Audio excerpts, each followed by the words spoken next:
काला साया। यूं तो बनारस घाट अपनी खूबसूरती के लिए बहुत प्रचलित है, पर घाट के किनारे कई राज लिए बैठे हैं। ये कहानी शुरू होती है बनारस के घाट के पास बने ममता निवास से, जहां प्रिया लाल जोड़े में ममता के घर उसकी बहू बनकर आती है। आओ आओ बहू, घर को अपने पैरों से पवित्र करो। ममता घर की दहलीज पार कर ही रही होती है कि अचानक एक बहुत गंदी सी बास पूरे घर में फैल जाती है।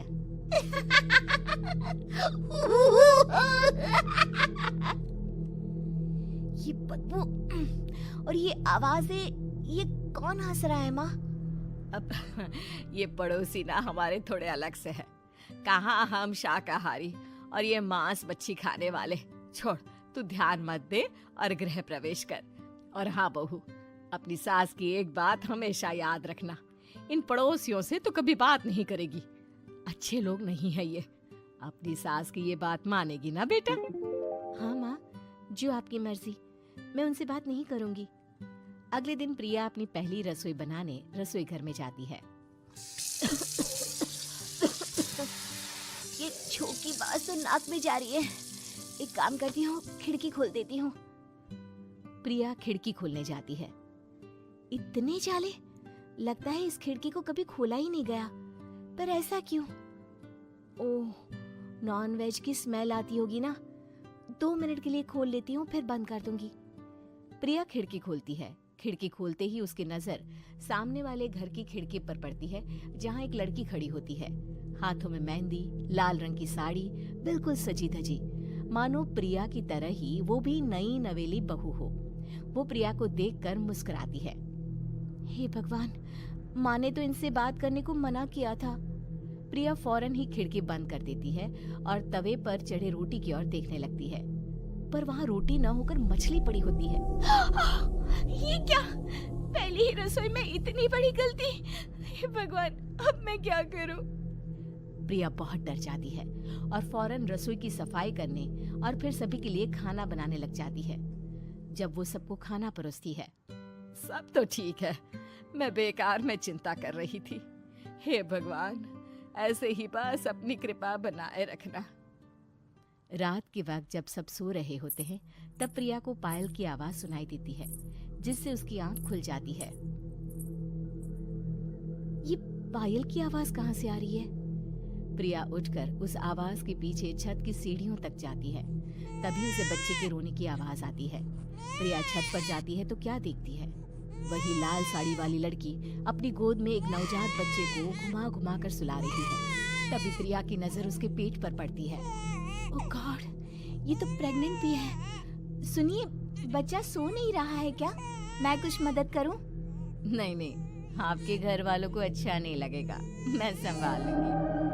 स्नेहा की गोद से बच्चा हाथ मारकर प्रिया की गोद में आने को छटपटाने लगता है। दोनों घर अगल बगल में बने होने के कारण प्रिया उस बच्चे को गोद में ले लेती है। प्रिया के पास आते ही वो सो जाता है। बच्चे का वो स्पर्श रात भर प्रिया भूल नहीं पाती और अगली सुबह वो छत पर कपड़े सुखा रही होती है। तभी उसे एक औरत इशारा करके बुलाती है। स्नेहा कह रही थी बाबू तुम्हारी गोद में आते ही सो गया। मैं गौरी, स्नेहा की माँ हूँ। बहू, घर आना, बाबू को खिला भी लेना। शाम को जब घर पर कोई नहीं रहता, बच्चे से मिलने के लिए प्रिया छिपकर अपनी पड़ोसन के घर चली जाती है और कुछ देर बच्चे को खिलाकर वापस लौट आती है। इसके कुछ दिन बाद ही प्रिया को पता चलता है कि वो माँ बनने वाली है। ममता की खुशी का ठिकाना नहीं रहता।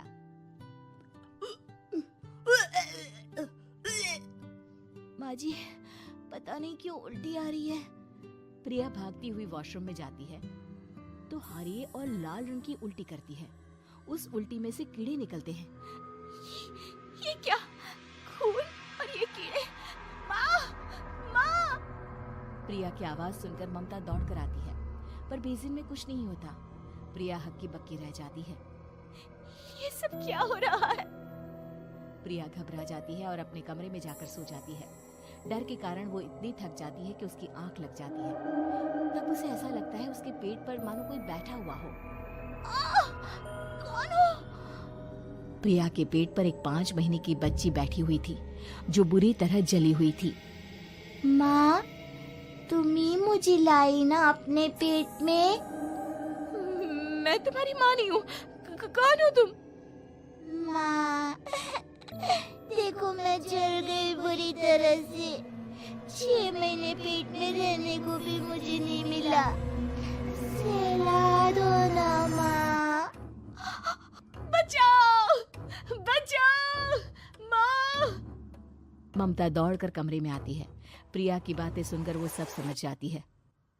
तू कहीं बगल वाले घर में तो नहीं जाकर आई ना बहू? मुझे माफ कर दो, मैं गई थी माँ। उस घर में सब मरे हुए हैं बहू।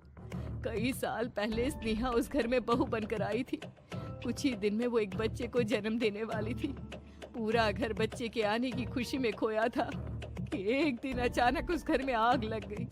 सब बुरी तरह जलकर मर गए। गौरी आज भी दादी बनने का इंतजार कर रही है और इसीलिए स्नेहा ने अपना अजन्मा बच्चा तुम्हारी कोख में डाल दिया। ममता ये कह रही होती है कि पीछे से उसके पैरों को एक बच्चा पकड़ लेता है। दादी, दादी। माँ, स्नेहा की गोद में यही बच्चा था। ये बच्चा कौन है फिर? तेरी मौत है।